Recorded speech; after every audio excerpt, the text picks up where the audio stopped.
Hey everyone, welcome to my channel fiction addiction. चलिए तो अपने ब्यूटीफुल नावल को शुरू करते हैं जिसका नाम है roses of snow. Last episode हमने छोड़ा था जब फाइनली इवो पेरिस ट्रिप से वापस आ गया था और उसने सान को एक छोटा सा और ब्यूटीफुल सा सरप्राइज दिया था। अब उसके आगे फाइनली अगला दिन लग गया था और अगला दिन नई सुबह लेकर आया था।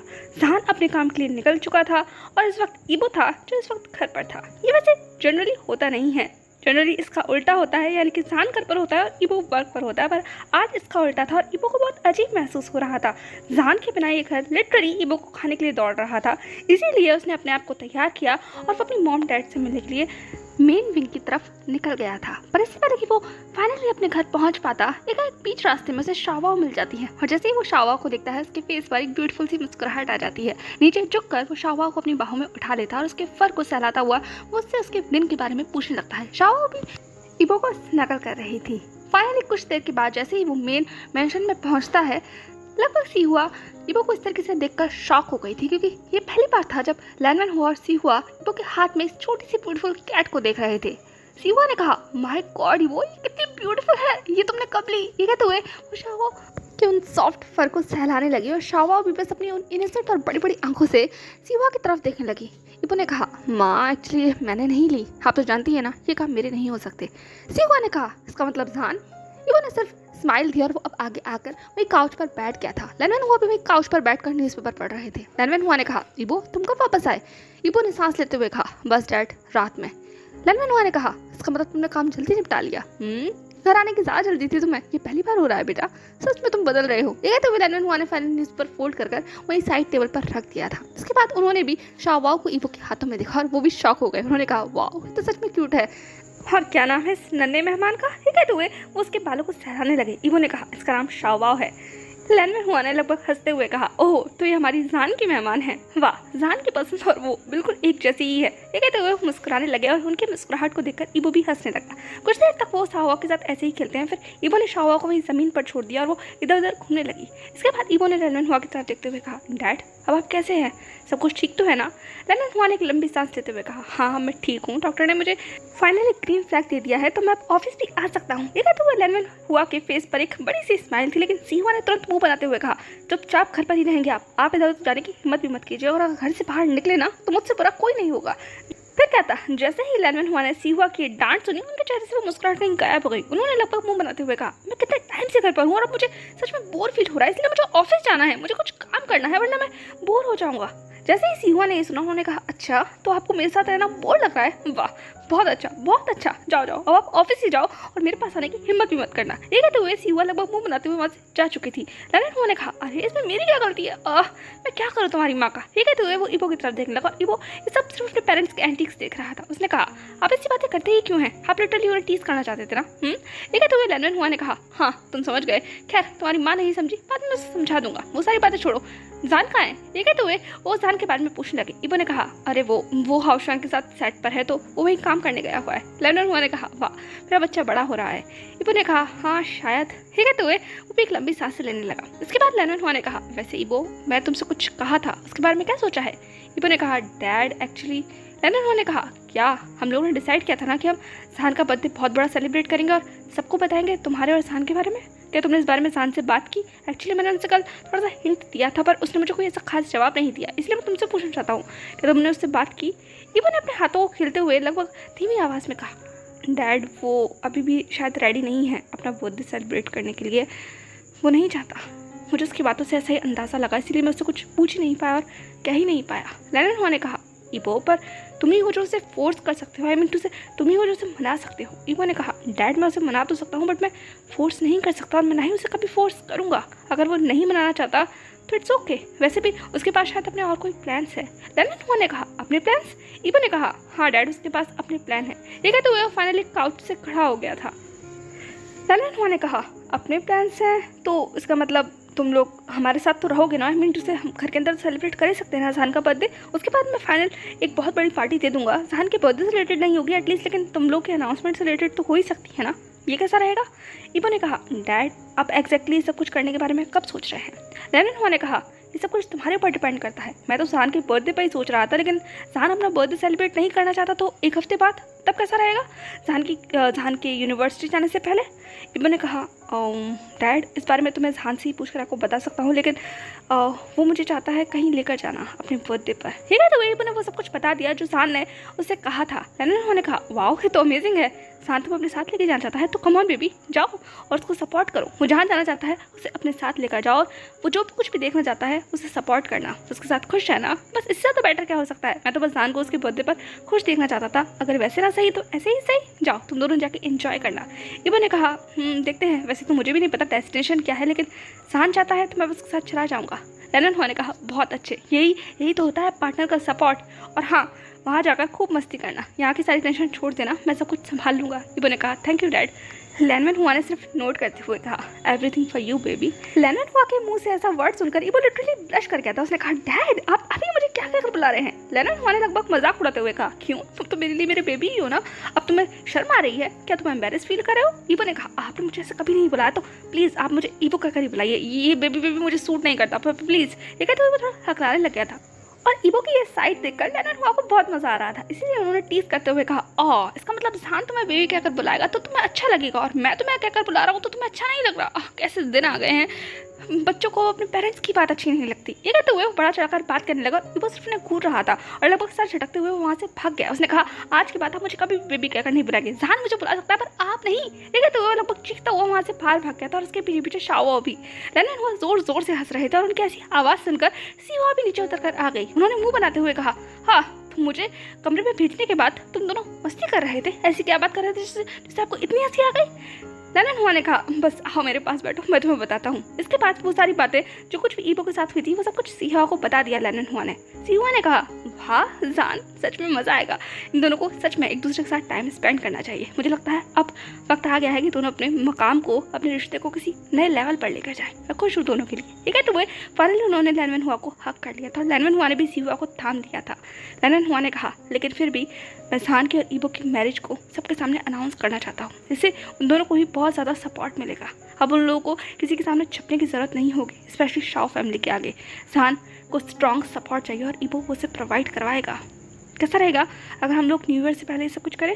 सीहुआ ने कहा सब कुछ बहुत अच्छा है, लेकिन हमारे लिए ये सब कुछ करने से पहले उन दोनों की परमिशन सबसे इंपॉर्टेंट रखती है, खासकर जहान की। लेकिन तो वो दोनों शांत हो गए थे और एक दूसरे की एम्बुलेंस में सोचने लगे।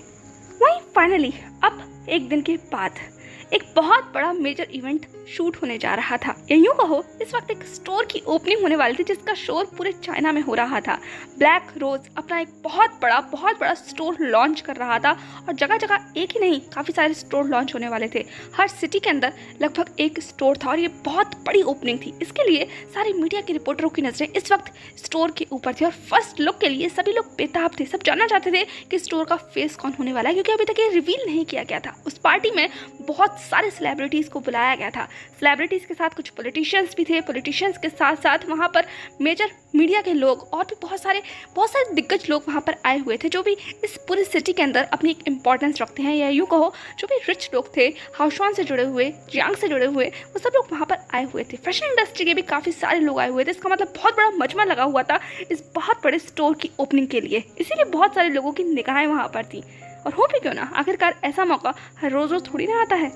कहने को तो हाउशवान के पास नेशनैलिटी बाहर की है, लेकिन उसके पास उसके फैमिली साइड से, यानी कि उसकी मदर की साइड से भी यहाँ पर बहुत बड़ा सपोर्ट है, और उसकी मदर के साइड में लोग बहुत रिच और बिजनेसमैन फैमिली से बिलोंग करते हैं, इसीलिए उसके पास एक बिजनेसमैन फैमिली का भी सपोर्ट है। और ऊपर से जियांग की फैमिली भी बहुत रिच है, तो उनका सपोर्ट भी उन लोगों को मिला हुआ था। और इसके उलट वो लोग आज एक बहुत ज़्यादा इंपॉर्टेंट अनाउंसमेंट करना चाहते थे।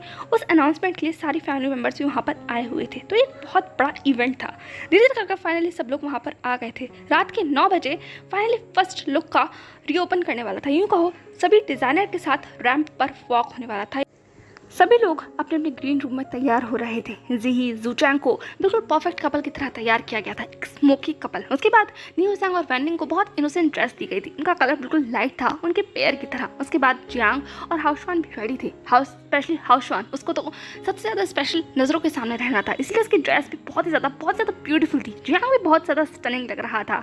इन सब के उलट जहान शो स्टॉपर था, तो उसकी ड्रेस को भी बहुत स्पेशल तरीके से तैयार किया गया था। उसके पास एक ब्लैक कलर का बहुत बड़ा कार्डिगन था, जो कि एक डीप नेकलाइन के साथ था। साथ ही उसके बालों को बहुत ही ब्यूटीफुल तरीके से फ्रेंच ब्रेड में कन्वर्ट कर दिया गया था और बालों में बहुत सारी एक्सेसरीज को लगाया गया था। जान को एक स्मोकी लुक दिया गया था। उसका फेस पर ऐसा मेकअप किया गया था जो एक हॉटनेस की वाइब दे रहा था।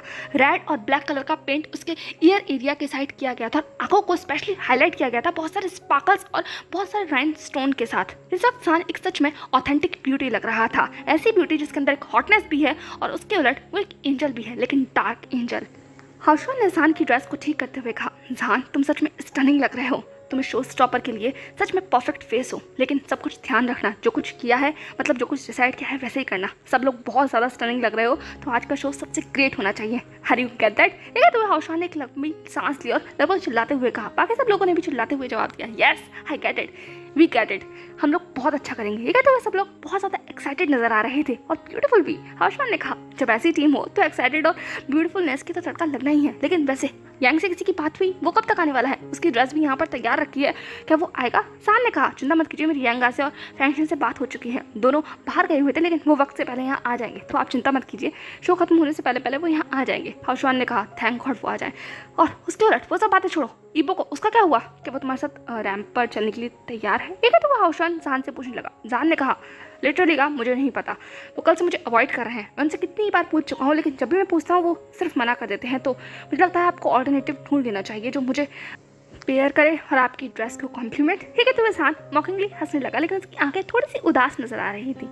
हाउसवान ने कहा, डोंट वरी, कोई बात नहीं, अगर वो साथ में तुम्हारे नहीं चलना चाहता लेकिन तुम्हें सपोर्ट करने लगते वो यहाँ आएगा ही ना, मेरी बात हो गई है, उससे चिंता मत करो। जान ने कहा, हाँ एटलीस्ट वो यहाँ तो आएंगे, इसी बात के लिए मैं खुश हूँ, पर कोई बात नहीं, मेरे साथ कोई भी चले इससे क्या फ़र्क पड़ता है, वो मेरे पार्टनर हैं, थे और हमेशा रहेंगे। ठीक है, तो इरफान अपने आप को मिरर में देखने लगा और अपने आप को सेट करने लगा। हाउसवान ने कहा, ये हुई ना बात। ठीक है, तो फाइनली उस ग्रीन रूम का माहौल थोड़ा चेयरफुल हो चुका था, वक्त धीरे धीरे गुजर रहा था और अब हलचल शुरू हो चुकी थी। रैंप पर अनाउंसमेंट हो रही थी, एक एक कर सारे मॉडल्स अपने शो को या अपनी ड्रेस को प्रेजेंट करने के लिए रैंप पर जा रहे थे। पहले बेसिक मॉडल्स के साथ शुरुआत हुई थी या फिर बेसिक लॉन्च के साथ, फिर उसके बाद सेकंड कपल के लिए अनाउंसमेंट होना शुरू हो चुका था जो कि वैनिंग और नेहोसेंग थे। उनका भी अपना एक पूरा ग्रुप था जिसकी थीम को समर स्प्रिंग रखा गया था। उसके बाद सेकंड नंबर जीही और जूचेंग का रखा गया था, उनके साथ भी कुछ मॉडल्स थे जिनकी थीम को रोमांटिक लव रखा गया था। थर्ड नंबर पर किसी बेसिक मॉडल के साथ वॉक की जाएगी और फोर्थ नंबर पर एज यूजुअल ब्लैक रोज के डिज़ाइनर हाउसवान और जियांग का पेयर वॉक करेगा। वो पूरे स्टेज पर अकेले वॉक करेंगे और पूरे डिज़ाइन सेक्शन को लीड करेंगे। उसके बाद कुछ देर के साथ ही फाइनल शो प्रॉपर की बारी आएगी और फाइनली उसके बाद एक अनाउंसमेंट होगा जो कि हाउसवान की तरफ से किया जाएगा। खैर इसके बारे में अभी ज़्यादा लोगों किसी को नहीं पता है, साना ग्रुप को भी नहीं पता है। उन्होंने काफ़ी बार पूछने की कोशिश की लेकिन जियांग और हाउसवान ने हर बार इस मैटर को लगभग सरका दिया। फिर उन लोगों ने भी फोर्स नहीं किया क्योंकि 12 बजे तक तो ये बात पता चल ही जाएगी। वहीं दूसरी तरफ फाइनल सब लोगों ने अपने अपने पेयर्स में अपनी अपनी जगह ले ली थी, यानी कि स्लॉट के हिसाब से कुछ लोग बैक स्टेज पर थे तो कुछ लोग फ्रंट स्टेज पर आने की तैयारी कर रहे थे। जान का नंबर भी बहुत देर में आने वाला था, इसलिए वो बस ग्रीन रूम में बैठा हुआ था, लेकिन वो किसी से फ़ोन पर बात कर रहा था। जान ने उस सामने वाले शख्स से कहा, सब कुछ 12 बजे से पहले पहले गाड़ी में रख दिया जाना चाहिए, हमारी फ़्लाइट रात को 2 बजे है, तो मैं चाहता हूँ 2 बजे से पहले पहले सब कुछ एयरपोर्ट पर पहुँच जाए। क्या आपको समझ में आ गया? जो कुछ भी मैंने तैयार किया था वो सब कुछ रेडी है? और सामने वाले शख्स ने जवाब दिया, जी मास्टर, सब कुछ तैयार हो चुका है, आपकी फ़्लाइट भी और आप लोगों के लगेज भी, साथ ही आप लोगों के पासपोर्ट को भी मैं लेकर वहाँ पर आ जाऊँगा। जान ने कहा, दैट्स गुड, आप चेक इन कीजिएगा, उसके बाद मैं और ये कहते जान रुक गया क्योंकि पीछे से किसी ने रूम में दस्तक दी थी। जान ने पीछे मुड़कर देखा तो वहाँ पर जूचेंग खड़ा हुआ था। जान ने कहा, मैं आपसे बाद में बात करता हूँ, लेकिन याद रखिएगा कोई भी चीज़ छूटी नहीं चाहिए। एक तो जान ने फ़ोन काट दिया। जूचेंग ने कहा, हो तो तैयारी हो गई? जान ने कहा, हाँ लगभग तैयारी हो गई है। जूचेंग ने कहा, बहुत बढ़िया, खैर एंजॉय करना मैं यही कह सकता हूँ। जान ने कहा, thank you so very much, तुमने मेरी बहुत हेल्प की। ये कहते हुए जान ने जूचेंग को गले लगा लिया था। जूचेंग ने कहा, तुम्हारे लिए कुछ भी। खैर मैं बस यही कहूँगा वहाँ जाकर जितना हो सके उतना अपनी ज़िंदगी को जीना, क्योंकि ये सच में बहुत ब्यूटीफुल होने वाला है। जान ने कहा, thank you so very much जूचेंग, और मैं तुम्हें बहुत सारे फोटोग्राफ्स भेजूंगा ताकि तुम्हें अंदाज़ा लग सके कि तुम्हें जीही को अगली बार किस डेस्टिनेशन पर लेकर जाना है। जूचेंग ने कहा, तुम भी ना? जान ने कहा, मैं तुम्हें बस आइडिया दे रहा हूँ क्योंकि अब मैं जानता हूँ तुम लोगों का रिश्ता किसी नेक्स्ट लेवल पर। तो ये कहते कहते जान रुक गया। जूचेंग ने कहा, तुम? ये कहते वो जान के पीछे भागने लगा और जान सिर्फ हंस रहा था। फाइनली ज़ोरों शोरों के साथ और बहुत सारी लाइटों के साथ, बहुत सारे म्यूजिक के साथ वो रैंप वॉक शुरू हो गया था। एक एक कर सारे मॉडल्स अपनी जलवे को वहाँ बिखेर रहे थे। नेक्स्ट मॉडल फाइनली जैसे ही वेंडिंग और न्यूज़ैंग वहाँ पर आए उनका ग्रुप लगभग छा गया था, क्योंकि वो समर कलेक्शन सच में बहुत ज़्यादा ऑथेंटिक और बहुत ब्यूटीफुल वाइब दे रहा था। वो यंगस्टर्स के लिए था और यंगस्टर्स को वो डिज़ाइनर पैटर्न बहुत ज़्यादा पसंद आने वाला था, स्पेशली वो डेली रूटीन वाला पैटर्न। सब लोग बहुत ज़्यादा खुश थे और सभी की आंखों में एक्साइटमेंट थे। एक के बाद एक न जाने कितने सारे फोटोग्राफ्स और फ्लैश लाइट वहाँ पर चमक रही थी। इसके बाद सेकंड मॉडल की बारी आती है, यानी कि जूचेंग और ज़ी की। उन लोगों का जो थीम था वो था रोमांटिक लव, और लव जैसी थीम उनकी ड्रेस को दी गई थी। और उनका ड्रेस पे सच में बहुत ज़्यादा ब्यूटीफुल लग रहा था, बिल्कुल उनके कपल की तरह। जैसे ही वो लोग वहाँ पर आते हैं बहुत सारी शूटिंग होना शुरू हो जाती है और उन लोगों के भी बहुत सारे फोटोग्राफ्स खींचे जाते हैं। उन लोगों का मॉडल का ग्रुप सच में अमेजिंग लग रहा था। कहने तो वो लोग बहुत नर्वस थे, लेकिन ये सब कुछ देखकर वो लोग खुश भी थे। जैसे ही ज़ी और जूचेंग फाइनली एंड स्टेज पर पहुंचते हैं और अपना फाइनल लुक देते हैं, एक जूचेंग ज़ी को किस कर लेता है। और जैसे ही वो किस करता है, वहाँ पर खड़े हुए जितने भी लोग थे वो लोग सब लोग पागल हो गए थे, क्योंकि ज़ी और जूचेंग का कपल ऑलरेडी बहुत ज़्यादा स्टनिंग लग रहा था और ऊपर से ऐसा किस ज़ी में शॉक थी, क्योंकि उसने उम्मीद नहीं की थी जूचेंग कुछ ऐसा करेगा। लेकिन जूचेंग ने तुरंत ज़ी के कानों में कहा आई लव यू। ज़ी ने कहा तुम? जूचेंग ने कहा ये बेस्ट मोमेंट होने वाला है और मैं बस तुमसे कन्फेस करना चाहता था। चलो अब हम वापस चलते हैं। ठीक है, तो उसने ज़ी का हाथ पकड़ा और ज़ी बिल्कुल स्टैचू की तरह उसको फॉलो करने लगी। वो सच में लिटरली ब्लश कर रही थी, क्योंकि फर्स्ट टाइम तक जूचेंग ने इस तरीके से ज़ी को कन्फेस किया था। और ज़ी सच में अपने मन में ऐसा डांसिंग गर्ल की तरह उछल रही थी। और जैसे ही वो बैक स्टेज पर आते हैं, ज़ी ने लिटरली जूचेंग को धक्का देकर वहीं वॉल पर पुश कर दिया था। उसने कहा तुमने क्या कहा? जूचेंग ने कहा आई लव यू। ज़ी ने कहा सच में मैं तुम्हारा कत्ल कर दूंगी। ये कोई तरीका होता है इस तरीके से कन्फेस करने का? जूचेंग ने कहा तुम्हें पसंद आया ना, तुम्हें ऐसा ही कुछ धमाकेदार चाहिए था ना? ज़ी ने कहा सच में। ये कहते हुए ज़ी ने भी फाइनली जूचेंग को किस किया और वो लोग अपनी ही दुनिया में खो गए, ये बात की फिक्र किए बगैर कि उनके पीछे कितने सारे लोग चिल्ला रहे हैं। लिटरली जहान और वैनिंग और न्यूजैंग तो सच में पागल हो गए थे। जियांग ने हाओशुआन के गले रखते हुए कहा ये एक और पेयर बन गया। हाओशुआन ने कहा अभी तो बहुत बनने हैं, खैर अब हम चले। भी ये कहते हुए उसने जियांग का हाथ थाम लिया था। जियांग ने कहा इसके बाद हाओशुआन ने पीछे मुड़कर सान की तरफ देखते हुए कहा सान तैयार रहना, नेक्स्ट पार्ट तुम्हारा होने वाला है। लगभग आधे घंटे के बाद ही सब कुछ शुरू हो जाएगा, लेकिन उन सबसे पहले सब लोग स्टेज पर देखेंगे, क्योंकि अब एक धमाका होने वाला है। जैसे ही हाओशुआन ने ये कहा, सबका ध्यान अब फाइनली उनके पैर पर आ गया था और हाओशुआन ने जियांग का हाथ पकड़ा और अब स्पॉटलाइट और डिम म्यूजिक के साथ उनका कपल वहाँ पर वॉक कर रहा था। वो वॉक सच में बिल्कुल स्टनिंग थी। ऐसा लग रहा था जैसे कि सच में एंजल और फेरी की जोड़ी वहाँ पर चलती हुई आ रही है। उनकी थीम को स्ट्रिंग्स ऑफ हार्ट रखा गया था। अभी तक किसी को भी नहीं पता था कि फाइनल या फिर ये कहो फेस कौन है ब्लैक रोज का। कोई भी नहीं जानता था इस डिज़ाइनर कैसा दिखता है, कौन है, क्या है। इसीलिए अभी तक हाओशुआन को कोई एज अ डिज़ाइनर पहचान नहीं पाया था। लेकिन जो कुछ भी हो, उनकी जोड़ी को सब लोग बहुत प्यार से देख रहे थे, क्योंकि वो जोड़ी लगी इतनी मजेस्टिक रही थी। उन सब तालियों और गड़गड़ाहटों के बीच में फाइनली वो लोग स्टेज के एंड पर पहुंचते हैं। हाओशुआन ने जियांग का हाथ बहुत कस कर पकड़ा, उसकी तरफ देखते हुए कहा I love you baby. Jiang ने कहा आई लव यू टू। इसके बाद हाओशुआन ने सामने सबकी तरफ देखा और बो करते हुए लगभग सभी की आंखों में देखते हुए कहा आई होप आप लोगों को ये पूरा शो बहुत पसंद आया होगा। सभी ने एक ही सुर में जवाब दिया बहुत ज़्यादा। हम डिज़ाइनर से मिलना चाहते हैं जिसने इतना ब्यूटीफुल डिज़ाइन हम सब के सामने रखा। उस शख्स की आर्ट से हम एक बार रूबरू होना चाहते हैं। प्लीज़ हमें डिज़ाइनर से मिलवाइए। यही आवाज़ सब जगह से आ रही थी। सब लोग बस हाओशुआन से मिलना चाहते थे, यूँ कहो ब्लैक रोज़ के ओनर से मिलना चाहते थे। हाओशुआन ने जियांग की तरफ देखा और फिर मुस्कुराते हुए कहा क्या मैं बता दूँ? जियांग ने कहा तुम ये चाहते हो? हाओशुआन ने कहा हाँ ये वक्त आ गया है। इसीलिए उसने जियांग का हाथ बहुत कस कर पकड़ते हुए धीमी आवाज़ में कहा बस एक और कपल और उसके बाद मैं सबको बता दूंगा। जियांग ने कहा जैसा तुम चाहो। इसके बाद हाओशुआन ने जियांग का हाथ बहुत कस कर पकड़ा और वापस बैक स्टेज पर लौट गया था। अब बारी थी यांग और फैंशिंग की। यांग और फैंशिंग अभी भी एक दूसरे से झगड़ रहे थे। फैंशिंग ने कहा मैं ऐसा कुछ नहीं करना चाहती। यांग ने कहा मैं कौन सा करना चाहता हूँ, बस इबो ने जबरदस्ती की इसलिए मैं यहाँ पर आ गया। फैंशिंग ने कहा अब हम यहाँ आ गए हैं तो चलना शुरू करें। ये कहते हुए वो आगे बढ़ने लगी। यांग ने कहा हम दोनों को साथ में चलना है। लड़ते झगड़ते हंसते खेलते फाइनली वो लोग स्टेज पर चल रहे थे। वो लोग चाहे कितना भी लड़े झगड़े, लेकिन उनके बीच में एक स्पार्क नजर आता था जो वहाँ पर खड़े हुए सभी लोगों को भी महसूस हो रहा था। जहान और बाकी सब लोग भी सिर्फ हंस रहे थे उन दोनों को इस तरीके से लड़ते झगड़ते हुए देखकर। इसी बीच में जहान ने जियांग की तरफ देखते हुए कहा तुम लोग तो अनाउंस करने वाले थे ना, अब क्यों नहीं किया? जियांग ने कहा तुम्हारे हस्बैंड की वजह से। जहान कुछ समझ नहीं पाया। उसने कहा मतलब? हाओशुआन ने कहा वो अभी तक आया नहीं है इडियट। मैं चाहता था कि मेरे सब लोग वहाँ पर मौजूद हो जब मैं सब अनाउंसमेंट करूँ, बट वो वहाँ था ही नहीं। ये सारा प्लान फ्लॉप हो गया। कब आएगा वो? जहान ने कहा लिटरली मुझे भी नहीं पता। मुझे तो लगा था वो यहाँ आ जाएंगे, लेकिन शायद अभी भी किसी मीटिंग में बिजी हैं। बट डोंट वरी वो आ जाएंगे। एटलीस्ट शो को खत्म होने तक तो वो आ ही जाएंगे। एक जहान हल्का सा मुस्कुरा रहा था और हल्का सा उदास था। हाओशुआन ने कहा हाँ मैं भी यही उम्मीद करता हूँ। खैर जहान अब तुम्हारा नंबर है, 15 मिनट के बाद ठीक तैयार है ना? जाओ अपना कार्डिगन पहन कर आओ और थोड़ा हैवी है तो ध्यान रखना। और तुम्हारे लिए मैंने एक मॉडल को बुलवा दिया गया है, वो रूम में होगा, ग्रीन रूम में। जाओ जाओ। ये कहते हुए उसने ग्रीन रूम की तरफ इशारा किया। जहान ने कहा ठीक है। ये कहते हुए जहान ग्रीन रूम की तरफ बढ़ गया था। जियांग ने कहा ये सारा नाटक करने की ज़रूरत थी? हाउशॉन ने कहा मैं क्या कर सकता हूँ, वो है इतने ड्रामेटिकल।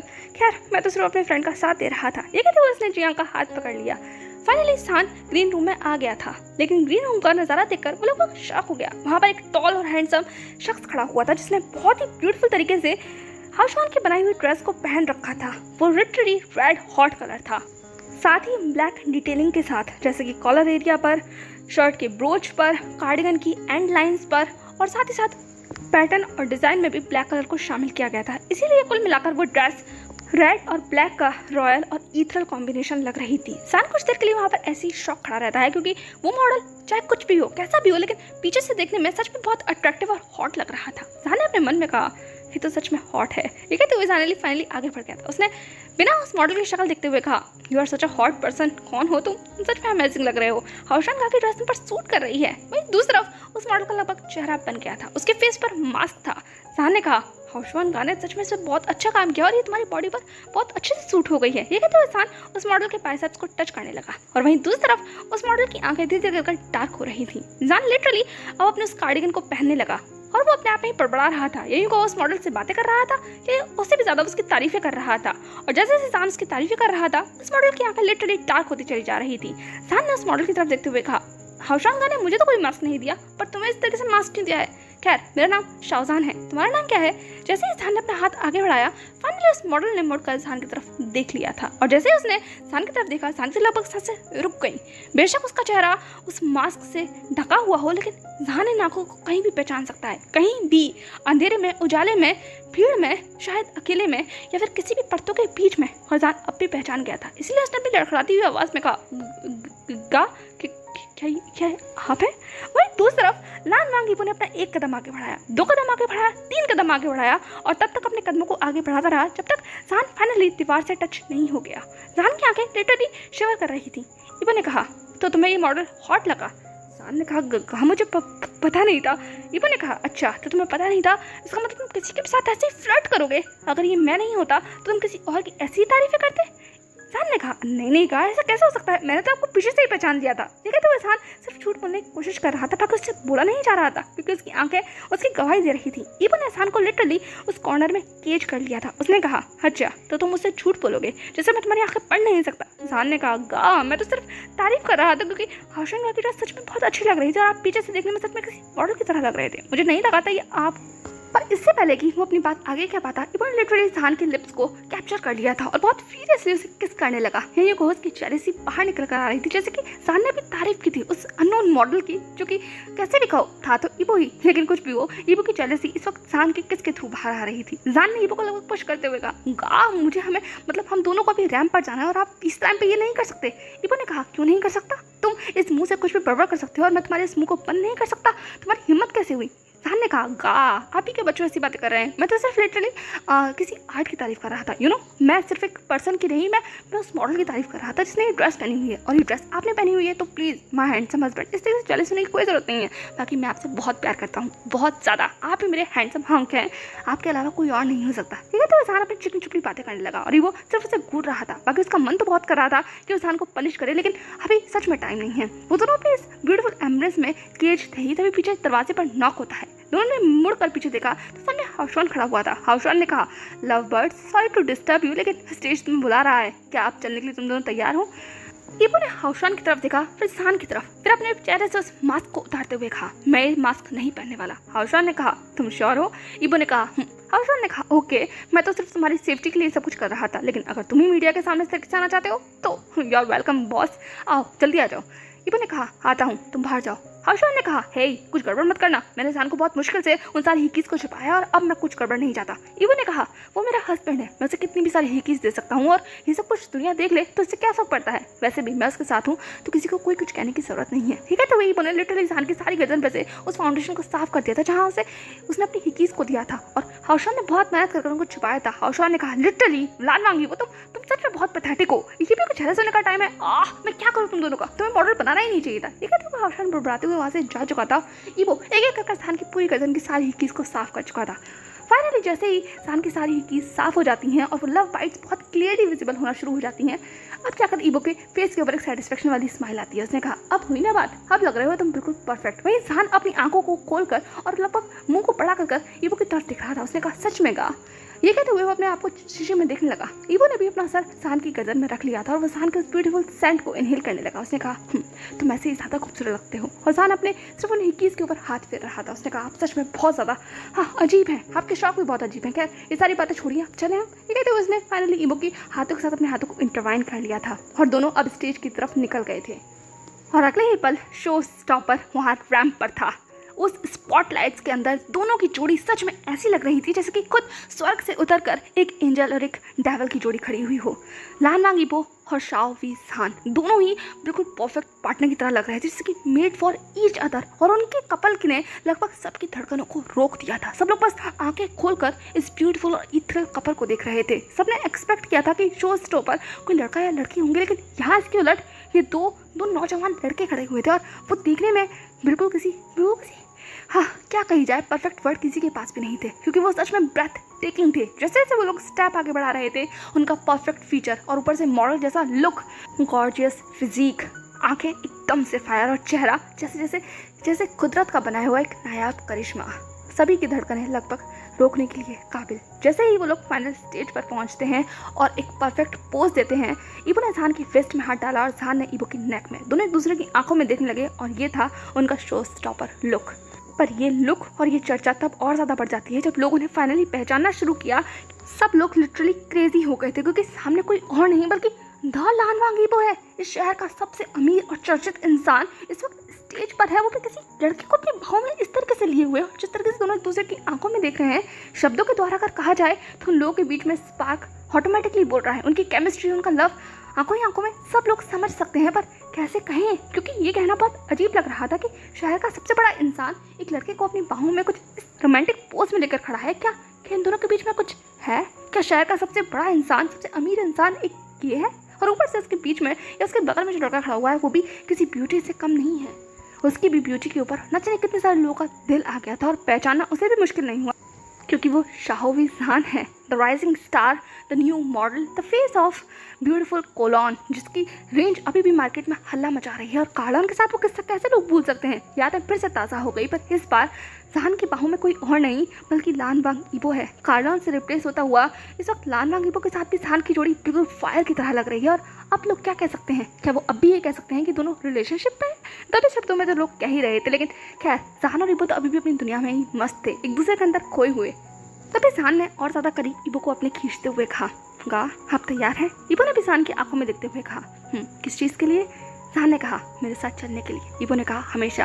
वो दोनों अपनी दुनिया में खोए हुए थे। तभी पीछे से हाओशुआन और जियांग भी आ गए थे। हाओशुआन ने फाइनली ईबो के कंधे पर हाथ रखा और जियांग ने ज़ान के कंधे पर। सभी लोगों ने एक साथ वो करते हुए वहाँ पर जितने भी लोग आए हुए थे उन सबको ग्रीट किया। इसके बाद हाओशुआन ने अपने हाथ में माइक ले लिया था और अपने बारे में सबको बताना शुरू किया। जैसे ही हाओशुआन ने ये कहा कि वो ब्लैक रोज का फेस है, लिटरली लोग दीवाने हो गए थे, क्योंकि हाओशुआन जैसा हैंडसम हंक इतने बड़े ब्यूटी ब्रांड का, ये कहो इतने बड़े फैशन डिजाइनिंग ब्रांड का ओनर होगा, ये किसी ने सोचा नहीं था। सब लोग सिर्फ उसे एक मॉडल ही समझ रहे थे, लेकिन ये मॉडल तो डिजाइनर से भी ज़्यादा हॉट है। इसीलिए सब लोग सिर्फ हाओशुआन की तरफ देखने लगे, क्योंकि इस वक्त वो चर्चा का विषय था। और अगले न्यूज़पेपर की हेडलाइंस भी ज़ान और ईबो सिर्फ दूर से खड़े होकर जियांग और हाओशुआन की तरफ देख रहे थे और उनकी सक्सेस को एंजॉय कर रहे थे।